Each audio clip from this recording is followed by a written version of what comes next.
मैं हूं रंजीत कुमार और शुरू हो चुका है देश का मूड मीटर।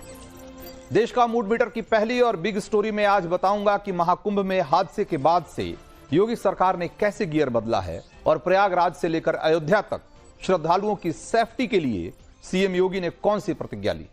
और देश का मूड मीटर की दूसरी स्टोरी में बताऊंगा कि महाराष्ट्र को डराने वाली रहस्यमय बीमारी जीबीएस, इससे मुकाबले के लिए क्या कोरोना जैसी तैयारी करनी होगी। लेकिन शुरुआत महाकुंभ में हादसे को लेकर सबसे एक्सक्लूसिव और जमीनी पड़ताल के साथ।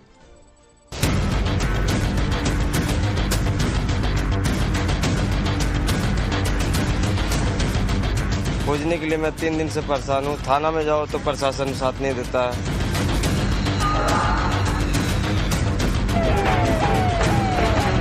लोग तो अभी भटक के रहे आसाम में, वहाँ जब जाते हैं देखते वहाँ होंगे, वहाँ जाते हैं देखते वहाँ होंगे, मेला जाते हैं सोचते मेला में होंगे, लेकिन कहीं नहीं। जो रात में तो घटना घटी, नेक्स्ट डे 29 को शाम में भी एक बहुत बड़ा घटना घटी है।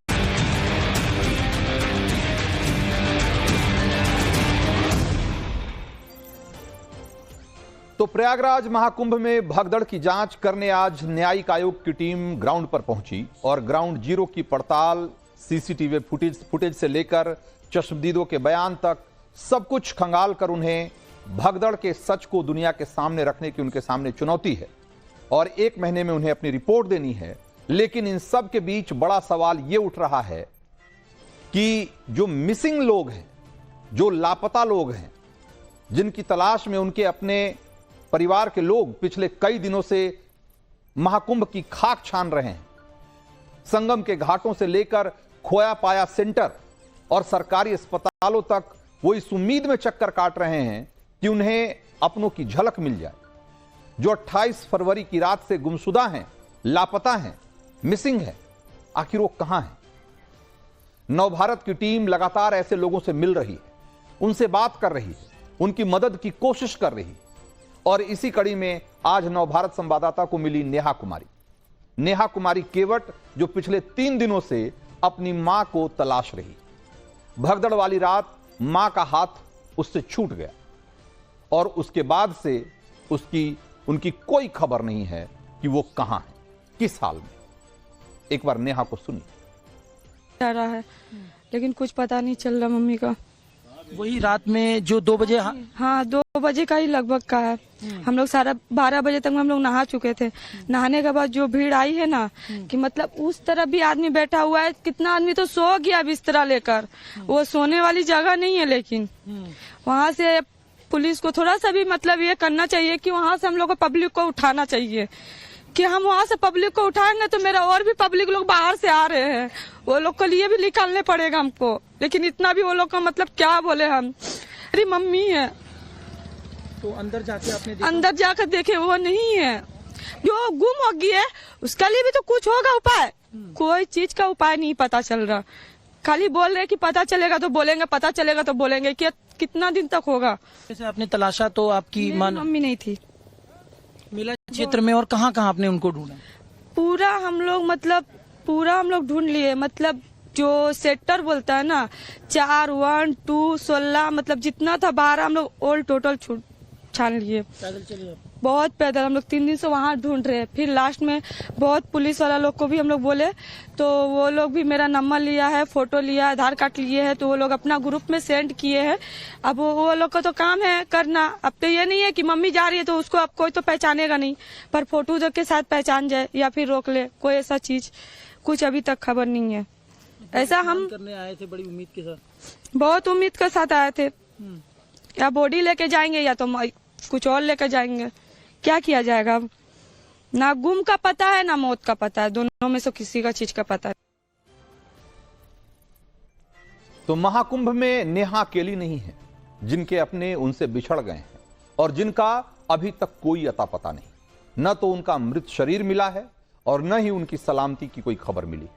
ऐसे तमाम लोग हैं और ऐसे तमाम लोग हमारे कैमरे से टकरा रहे हैं, हमारे कैमरे के सामने आकर अपनी पीड़ा, अपनी व्यथा कह रहे हैं।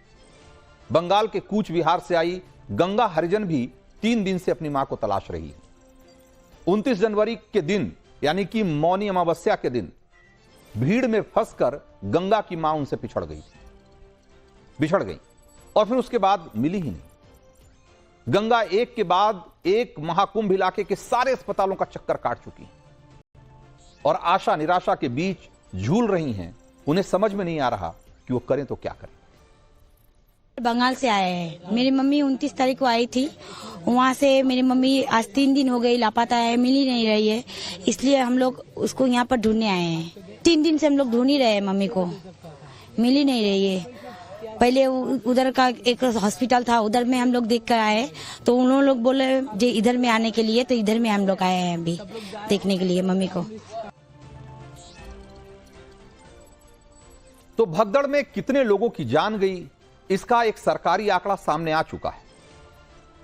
कल तक 60 से ज्यादा घायलों को इलाज के बाद अस्पताल से छुट्टी भी दी जा चुकी, लेकिन इतनी बड़ी संख्या में लोग गुमशुदा हैं जिनके बारे में कोई अता पता नहीं है। वो कहां गए, उन्हें किस श्रेणी में रखा जाएगा और उनकी तलाश को कब तक उनकी ये प्रक्रिया जारी रहेगी। और अगर ऐसे लोग जो कि जिनका कोई पता नहीं मिलता है, उनका क्या स्टेटस होगा, उनके परिवार वालों को क्या कहा जाएगा, इसको लेकर अभी कुछ भी सरकार की तरफ से, प्रशासन की तरफ से नहीं कहा जा रहा।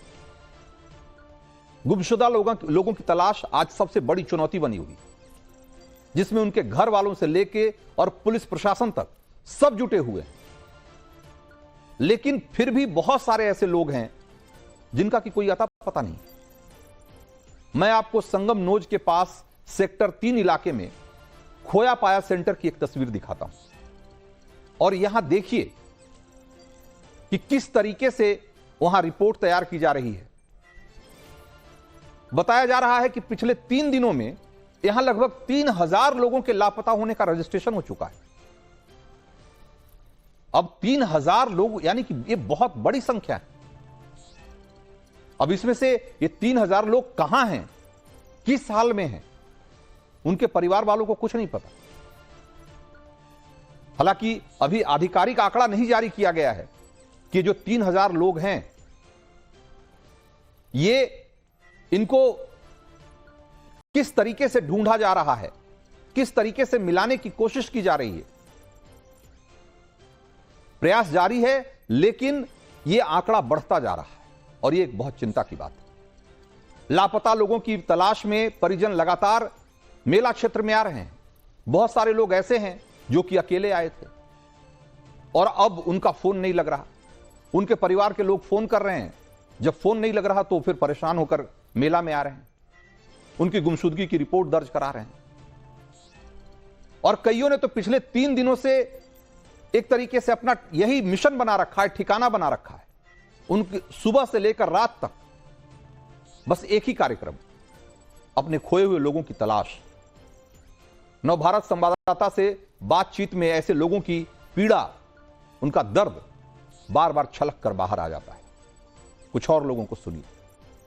और उन्हीं अपनों की तलाश में जो परिजन हैं वो लगातार मेला क्षेत्र में बनाए गए जो जगह जगह खोया पाया केंद्र है, जो पूरी तरीके से कंप्यूटराइज है, वहां पर पहुंच रहे हैं। और ये तस्वीरें आप देखिए कि यहाँ पर जो लोग हैं वो अपनों की तलाश में यहाँ पर बैठे हैं और कहीं ना कहीं अब उनकी तलाश में ये लोग जुटे हुए हैं कि ताकि जो उनके अपने हैं, जो उनसे बिछड़े हैं, वो मिल सके। इसके साथ ही देखिए सैकड़ों लोग ऐसे हैं जो बाकायदे यहाँ पर इस वक्त इस खोया पाया केंद्र में अपना डेरा डाल चुके हैं। सर मेरी दीदी है, मैं 2 दिन से सर परेशान हूँ। ये फोटो माँ का सर 29 तारीख को 2 बजे कोई, मैं यहाँ पे रजिस्ट्रेशन भी करवाया। रजिस्ट्रेशन कराया? आज मैं दूसरा दिन यहाँ पे आया हूँ। दूसरा दिन मैं सेक्टर 8 में ठहरा हुआ। तो क्या कह रही है सर? यहाँ पे आने के बाद बोल रहे हैं अगर यहाँ पे आएंगे तो आपको हम मेरा फोन नंबर लिए आपको फोन करके बुला लेंगे। तो 2 दिन से मैं परेशान हूँ सर अकेले। यहाँ कुछ मदद कर रहे हैं लोग? सर अभी तक तो कोई मदद नहीं मिल रहा। अभी तक तो कोई मदद नहीं मिल रहा। मदद नहीं कर रहे? नहीं सर। ये कैसे, क्या भगदड़ से ही उसी समय लापता है? नहीं, भगदड़ के बाद हम लोग पहुँचे थे स्नान करके। हाँ। जब जा रहे थे तब। उसके बाद ये गायब हो गए? जी सर। तब से मिली नहीं? तब से मिली नहीं। और आपकी ये जो मम्मी है कौन है? मम्मी है मेरा। ये कब से लापता है? वो मंगलवार के रात 3 बजे 28 तारीख का था। मतलब जब भगदड़ हुई उसके बाद? हाँ है, बस उसके बाद से वो संगम रोड पे ही थे आप? संगम में 190 में 190 पिलर। हाँ पिलर पे। उसके बाद से कोई नहीं, 4 भाई को ढूंढ रहा हूँ। 4 भाई 2-3 दिन ढूंढ रहा हूँ। 3 दिन तो रजिस्ट्रेशन नहीं है, कल रजिस्ट्रेशन करा फोटो अगर लेके। तो सोचिए, जिन लोगों के अपने परिवार के लोग इस तरीके से बिछड़ गए हैं और 2-2, 3-3 दिन बाद जिनकी कोई खबर नहीं है, उन पर क्या बीत रही होगी। हालांकि इनमें से बहुत सारे लोग बहुत मुमकिन है कि आने वाले दिनों में मिल जाएं, लेकिन ये आंकड़ा इतना बड़ा है कि एक बार डराता है। महाकुंभ में गुमशुदा की तलाश किस तरीके से की जा रही है, एक बार जरा उसकी भी व्यवस्था समझिए, ताकि अगर आपके भी कोई आपके कोई जान पहचान के लोग, नाते रिश्तेदारी में कोई आदमी अगर आज इस पीड़ा से गुजर रहा है तो आप उसकी मदद कर सकें। तो प्रयागराज महाकुंभ क्षेत्र में कुल 10 कंप्यूटराइज्ड खोया पाया सेंटर बनाए गए और इसमें गुमशुदा की जानकारी कंप्यूटर में बाकायदा उसकी एंट्री की जाती है। आपको जाकर वहां रजिस्ट्रेशन कराना पड़ेगा, उनकी डिटेल बतानी पड़ती है। फिर वो डिटेल कुंभ मेला क्षेत्र के अलग अलग यूनिट को भेज फॉरवर्ड किया जाता है, ताकि आम आदमी अगर कहीं वो आदमी दिख जाए तो उसकी जानकारी वो पुलिस को या उस खोया पाया सेंटर में दे सके। पुलिस थानों में भी इसकी निगरानी की जा रही है और महाकुंभ मेला क्षेत्र में लगातार अनाउंसमेंट किया जा रहा है इसका, कि ताकि अगर किसी को इसके बारे में पता लगे या कोई सुने तो जाकर अपने लोगों से मुलाकात कर सके। इसके अलावा लोगों को मोबाइल पर मैसेज के जरिए उनको अपडेट किया जा रहा है कि उनके परिवार वालों के बारे में अभी क्या अपडेट है, उनका कोई पता लगा है या नहीं। महाकुंभ में जो एंट्री और एग्जिट के पॉइंट हैं, वहां पर भी पुलिस वालों को खास तौर पे अलर्ट किया गया है कि अगर इस हुलिये से मिलता जुलता आदमी अगर वहां से कोई गुजरता है तो उसके बारे में वो जानकारी दे। तो सभी तरीके से कोशिश की जा रही है कि ये जो लोग अभी तक लापता हैं उस घटना के बाद, भगदड़ के बाद, उनको जल्दी से जल्दी उनके परिवार वालों से मिलाया जाए। तो महाकुंभ में एक तरफ अपनों को खोने वालों की कहानियां हैं, गुमशुदा लोगों को तलाशने वाले लोगों की पीड़ा है, और उससे अलग इनकी तकलीफों पर सियासत का सिलसिला भी चल रहा है। आपको सुनना चाहिए समाजवादी पार्टी के सुप्रीमो अखिलेश यादव क्या कह रहे हैं इस पूरी घटना पर। जिन लोगों की जान गई है भगदड़ में, सरकार संख्या छिपा रही है, और सरकार इसलिए संख्या छिपा रही है क्योंकि उन्हें मुआवजा न देना पड़े। पहले हमारा ध्यान इसी पर है, जो खोए हुए लोग हैं उनकी सही जानकारी दे, सरकार सूची दे, शव का पूरा इंतजाम करे, उन्हें पहुंचाने से लेकर के उनके घर परिवार को जल्दी से जल्दी जानकारी और सूचना देनी चाहिए। तो अखिलेश यादव को जो बयान है उस पर बहुत सारे लोग ये कह रहे हैं कि ये आपदा के मौके पे ये सियासत का वक्त नहीं है, और इस समय जिस तरह की बातें कही जा रही है ये बहुत ओछी बात है। जरा सुनिए बीजेपी के लोग और कुछ साधु संत क्या कह रहे हैं अखिलेश के इस बयान। ऐतिहासिक कार्यक्रम रहा, उस पर राजनीति ना करना चाहिए। सनातनी विचारधारा, सनातनी माहौल, सनातनी हिंदू एक साथ कई सौ सालों के बाद जगा है, वो स्वयं आया, उसकी और जांच बैठी है। महाकुंभ में जो दुर्घटना सामने आई है वो बहुत त्रासद है, दुखद है, और सभी के प्रति बहुत गहरी संवेदना हमारी है। लेकिन उस दुर्घटना को लेकर के सरकार को और मुख्यमंत्री को आक्षेप करना और छिद्रान्वेषण करना या उन्हें दोषी मानना, मैं समझता हूं ये एक कुंठा का प्रकटीकरण है और कुछ नहीं है। तो मुख्यमंत्री योगी आदित्यनाथ का आदेश बिल्कुल स्पष्ट है कि श्रद्धालुओं को कोई दिक्कत नहीं होनी चाहिए और दर्शन पूजन भी सुचारू तरीके से चलते रहना चाहिए। और यही वजह है कि पिछले 96 घंटे में 65 लाख से ज्यादा श्रद्धालुओं ने रामलला का दर्शन किया है और वो सुरक्षित वापस भी लौटे। गुरुवार को करीब 15 लाख श्रद्धालुओं ने सरयू में डुबकी लगाकर मंदिरों में दर्शन पूजन किया। प्रयागराज से मौनी अमावस्या पर स्नान के बाद लौटे करीब 70 लाख भक्त अभी भी अयोध्या के चारों ओर जो इलाके हैं, जो जिले हैं उससे सटे हुए वहां पर हैं और अगले कुछ घंटों में वो अयोध्या पहुंचेंगे। इसलिए भीड़ का पर नियंत्रण करना या भीड़ को नियंत्रित करना, सुचारू तरीके से उन्हें दर्शन के लिए ले जाना एक चुनौती है। अयोध्या प्रशासन ने रामपथ की गलियों को इस तरीके से बैरिकेड किया है कि जिस रास्ते से श्रद्धालु गुजर रहे हैं उधर से ज्यादा भीड़ भाड़ न हो और बैरियर इस तरीके से लगाए गए हैं। रेलगाड़ी से आने वाले जो श्रद्धालु हैं उनकी भीड़ पर भी वहां से जो भीड़ आ रही है उसकी भी लगातार मॉनिटरिंग की जा रही है। गोंडा, अंबेडकर नगर, सुल्तानपुर और लखनऊ रोड पर होल्डिंग एरिया बनाया गया है ताकि अगर शहर में भीड़ बढ़े तो श्रद्धालुओं की गाड़ियों को वहीं रोका जा सके। और अयोध्या में बसंत पंचमी को लेकर प्रशासन ने बहुत अलग तरीके से ट्रैफिक व्यवस्था लागू करने पर भी काम शुरू कर दिया है और इसके तहत फरवरी 2025 रात 11 बजे तक भारी वाहनों के लिए ये जो अयोध्या का रूट है वहां से एक डायवर्जन तैयार किया गया है। तो रामनगरी अयोध्या में भीड़ को कंट्रोल करने की पूरी तैयारी है, पूरी व्यवस्था है और महाकुंभ से सबक लेते हुए अयोध्या में वीआईपी ट्रीटमेंट हासिल करने की किसी भी कोशिश को कामयाब नहीं होने दिया जा रहा। लेकिन अब ये कहा जा रहा है कि अगर यही चीजें शायद पहले कर ली गई होती तो महाकुंभ में जिस तरह का हादसा हुआ शायद वैसा हादसा नहीं होता। तो देश का मूड मीटर में वक्त है अगली स्टोरी का और आपको ये बताने का कि कौन सी रहस्यमयी बीमारी से निपटने के लिए कोरोना जैसी तैयारी करने की नौबत आती हुई दिखाई दे रही है।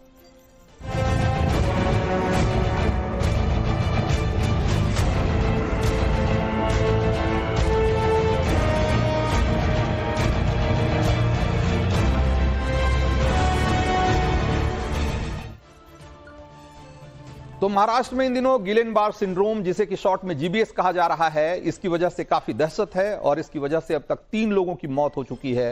पुणे में जीबीएस से 36 साल के कैब ड्राइवर की जान चली गई और इस आदमी को 21 जनवरी को अस्पताल में भर्ती कराया गया था, जहां इसने इलाज के दौरान 30 जनवरी को दम तोड़ दिया।